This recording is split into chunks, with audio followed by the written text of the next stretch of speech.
तो लोहासुर जो राक्षस था वो यहाँ पर गाय वगैरह को खा के गुफा में छुप जाता था। तो श्री कृष्ण ने उनको उसको अपनी बांसुरी से आधा हिस्सा तो उसका यहाँ पे कट के रह गया और आधा ऊपर चला गया। हाँ, वैसे हमने जो बचपन से सुना है वो ये सुना है कि भगवान कृष्ण ने कहा ये गौचारण क्षेत्र था पूरा, गोकुल से लेकर के लोहवत तक। तो भगवान कृष्ण गोकुल से गाय चराते चराते रावल इधर उधर होते हुए और यहाँ लोहवन में आते थे, और तो लोहवन में आकर के काफी देर रुकते थे, क्योंकि यहाँ पे एक बहुत पौराणिक कृष्ण कुंड था जिसके चारों तरफ कदम वगैरह बहुत थे, कदम खंडी थी। तो कदमों पे आराम से पुष्प, बड़े सुगंधित पुष्प आते थे, उस पे सबरे ग्वाल वाल चढ़ करके बांसुरी बजाते थे, आनंद लेते थे।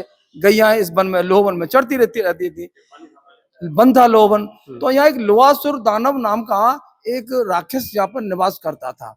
उसे पता नहीं था ये विष्णु भगवान है, भगवान कृष्ण उनकी गाय को खा जाता था। तो जब उनको मालूम पड़ा कि यहाँ लोहासुर है, तो भगवान कृष्ण ने उस लोहासुर का सर जो है धड़ से अलग कर दिया। धड़ कर तो उसका जो है मोक्ष हो गया। अब इसका ऊपर नीचे का हिस्सा तो यहाँ लोहवन में अभी तक पत्थर के रूप में है। और वो छुपता वुपता तो कहीं नहीं था, वन और जंगल में ही रहता था। सप्तऋषि कंदरा जो गुफा थी उसमें तो सप्तऋषि तपस्या रहते थे, वहां तो सप्तऋषि रहते थे, उसमें तो घुस ही नहीं सकता था। हाँ, जंगल में रहता था। इधर उधर जो है लोमन के घने जंगल थे और अदर गुफाएं थी, उनमें जो रहता था, लेकिन सप्तऋषि कंदरा में नहीं रहता था। भगवान कृष्ण ने अपनी बंसी से उसको, इसके जो बंसी से क्या, बंसी से तो सर नहीं कटता, खैर उनके पास सुदर्शन चक्र रहा हुआ करता था, सुदर्शन चक्र से उसका सर काट दिया और धड़ उसका अभी तक यहाँ पर है। तो इस तरह से वो इस समय यहाँ पर क्या होता है कि ये जो असुर है, इसलिए असुर होने के कारण यहाँ पर लोहा और तेल का जो है लोग दान करते हैं। चल रहा है। अच्छा, एक बात और मतलब मैं पूछूंगा जो मेरे मतलब जब भी मैं कहीं किसी स्थान पे जाता हूँ तो मेरे दिमाग में आती है। ये चल रहा है, चल रहा है, ना मुझे डिस्टर्ब चल रहा होता है, है। वो चल रहा है।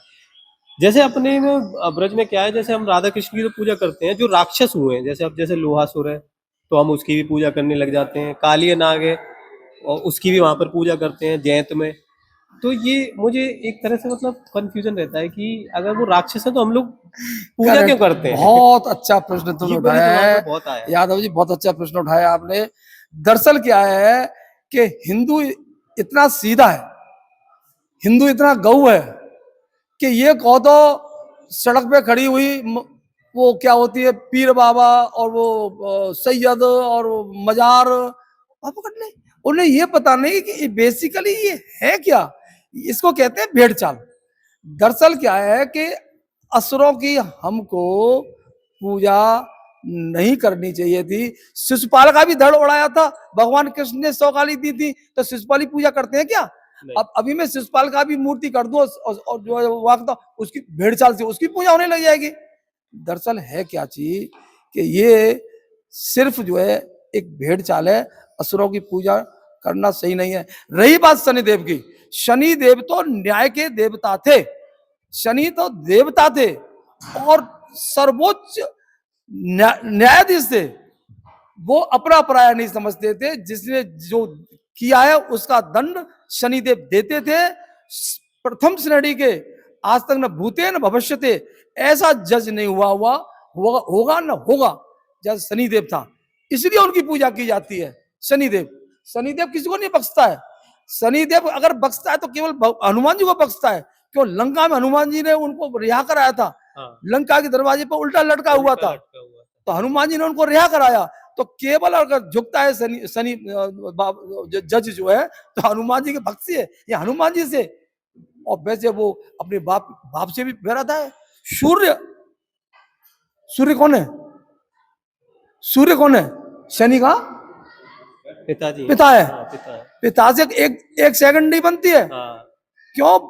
जो सही बोलेगा, जो न्याय करेगा, पार्शलिटी तो करेगा नहीं यार, न्याय करेगा उससे सभी खिलाफ हो जाएंगे। बाप भी खिलाफ हो गया, लेकिन फिर भी बाप अपनी ममता के लिए मकर संक्रांति को, उत्तरायण में जब सूरज आता है, तो सूरज, सूर्य नारायण जो है अपने पुत्र से मिलने के लिए मकर राशि में जाते, मकर राशि में जाते हैं।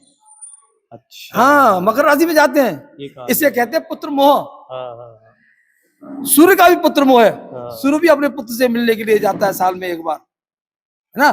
तो वैसे मैं यही इतना ही कहूंगा कि ठीक है, आदमी पूजा कर रहा है, करने दो, भैंस की पूजा नहीं कर रहा है, मिठाई की पूजा नहीं कर रहा है, सारी सरसों का तेल ही चढ़ा रहा है, लोहाई तो चढ़ा रहा है, तो काहे की पूजा है वो?